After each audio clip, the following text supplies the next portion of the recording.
In this video, you'll learn how to add a Google account to your Google Pixel phone.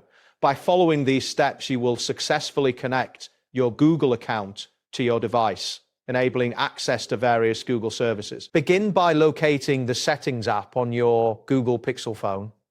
You can find this app in your app drawer or by swiping down to access the quick settings and tapping on the gear icon. Once you open the Settings app, scroll down until you see the option labeled Passwords and Accounts.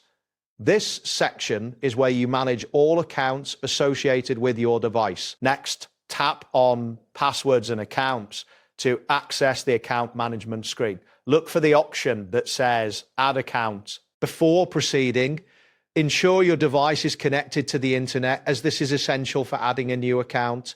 After tapping Add Account, a list of account types will appear on the screen. Select Google from the list of account types. This action will prompt you to enter your Google account credentials. Type in your email address and tap Next.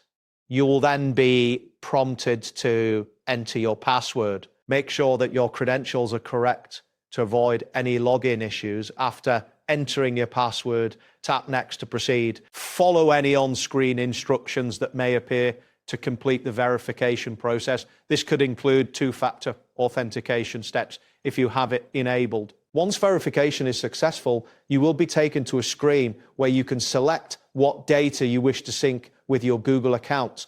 Options typically include your contacts, emails, and calendar events. After making your selections, wait for the synchronization process to complete.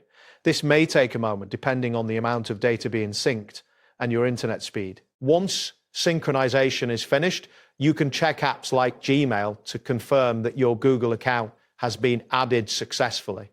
Your Google account is now fully integrated into your Google Pixel phone. That wraps up today's guide. Thanks for watching, and catch you in the next tutorial.